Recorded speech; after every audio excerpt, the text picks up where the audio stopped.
मैं नज़र India news channel से वीके श्रीवास्तव। आज मेरे साथ अनुसूचित जाति जनजाति अधिकारी कर्मचारी कल्याण एसोसिएशन के प्रांतीय अध्यक्ष प्रेम सिंह चौहान जी मौजूद हैं। प्रेम सिंह चौहान जी, कुछ कर्मचारियों की समस्याएं हैं, कुछ रिटायर्ड कर्मचारियों को कंसोलिडेटेड सैलरी पे पुनः विभागों में रखा जा रहा है। इस संदर्भ में आप सवाल ये है कि जो सेवानिवृत्त कर्मचारी पुनः सेवा में रखे जा रहे हैं, इसमें ऐसा लगता है कि जैसे विभाग का या शासन प्रशासन का कुछ स्वार्थ निहित है। इस संदर्भ में आप सवाल ये है कि इसमें कोई आपत्ति? देखिए, मैंने तो इसी पैड पे कम से कम 3 बार एमडी साहब को लिख के दिया है कि रिटायरमेंट कर्मचारी ना रखे जाए। उसे साइड इफेक्ट की क्या होता है सर कि एक की तो जान पहचान है और रखा गया है, एक की जान पहचान नहीं होना रखे गए तो वो अपलेस होता है। और दूसरा जो है, उत्तराखंड में इतने बेरोजगार हैं, बेरोजगार इतने, आपने देखा होगा पीछे कितना बड़ा आंदोलन हुआ, और उसके बाद भी सरकार के कुछ भर्ती, और हमारे यहाँ 1300 के आसपास पद खाली है, सरकार भर्ती करने को तैयार नहीं है। हमारे यहाँ अकाउंट की इतनी कमी है कि 160 के आसपास हमारे पास पद है और 12-13 काम कर रहे हैं। और एक डिपो आपका हरवड़पुर है, एक सेला कोई है, फिर राय वाला है, एक आदमी देख रहा है।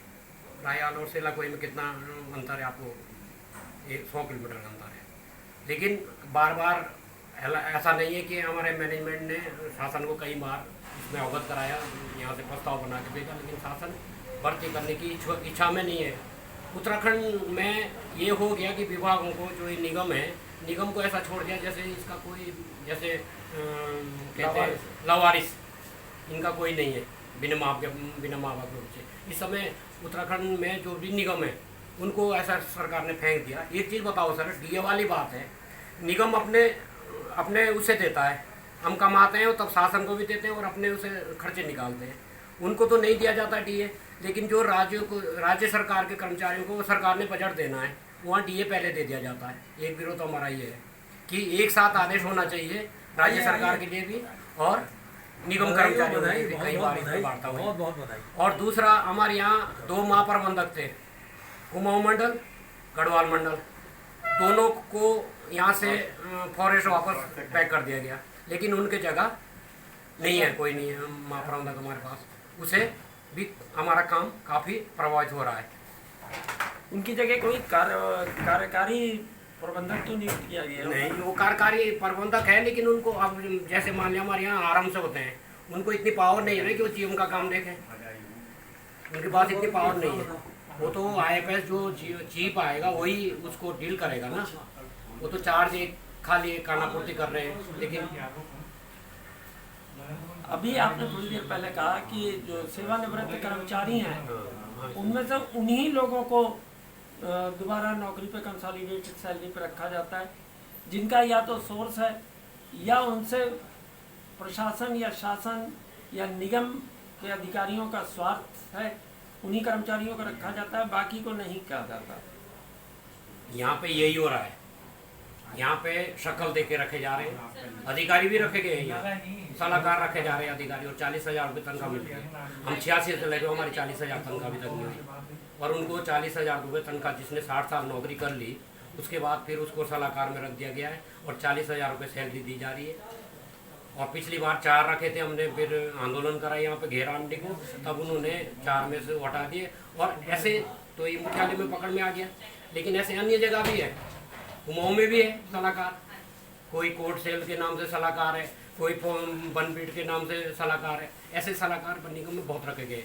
हमारे पास जो हम कनिष्ठ को क्या बोलते हैं सर, कनिष्ठ होते हैं, हमारे पास कनिष्ठ 100 कुछ के आसपास है, और हमारे पास ढांचे में कनिष्ठ सहायक, उसके बाद भी कनिष्ठ वाले भी रखे जा रहे हैं रिटायरमेंट होने के बाद। ये बड़ा हमने कई बार विरोध किया इसका, लेकिन मैनेजमेंट या तो सुनना नहीं चाह रहा है। और कई बार आपने पढ़ा होगा, पेपरों में भी आया कि बन निगम में ऐसा हो रहा है, और बेरोजगार संघ ने भी एक बार दिया था कि बन निगम में कई बार घेराव भी हुआ, लेकिन मैनेजमेंट नहीं मानता।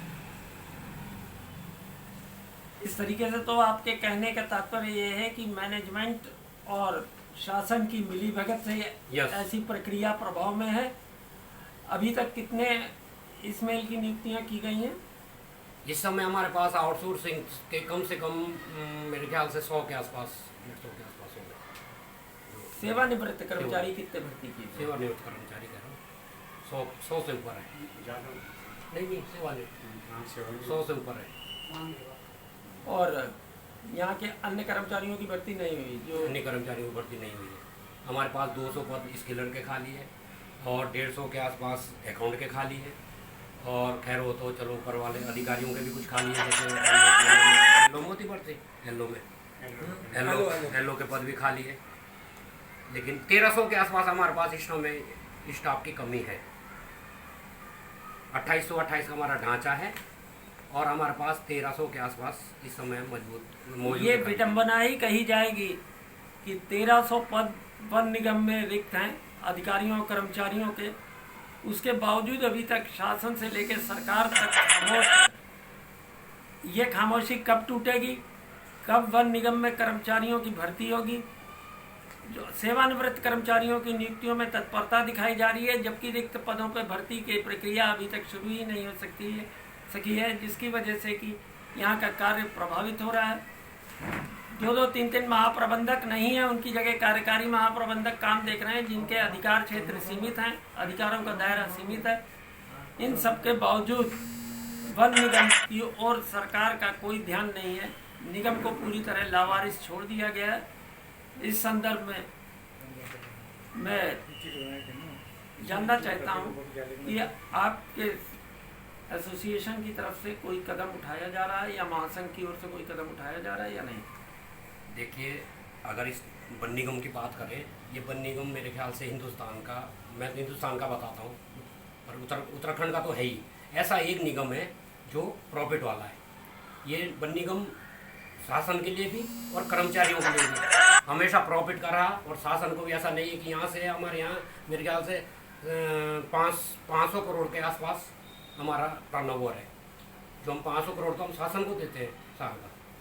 तो आप ऐसे निगम को शासन ध्यान नहीं दे रहा है। ऐसे निगम में जो कमाऊ पुत्र है उस पर ध्यान नहीं दे रहे हैं कि शासन कहता है कि जो आय लगाओ तब उसको बड़ा करो, तब उसे पैदाइश होगी। जो हमारे पास इतना टिमर का काम है, खनन का काम हमसे छीना जा रहा है। अभी खैर इसके आदेश नहीं हुए हैं, इसमें भी हम विरोध करेंगे। SC ST वो चाहिए, हमारा SC ST भी है निगम में, लेकिन हम है निगम के कर्मचारी संगठन के बैनर तले। ये हमने एक SC ST का एक अलग से प्लेटफॉर्म बनाया, लेकिन जो भी यहाँ संगठन है वो कर्मचारी संगठन के बैनर तले हैं।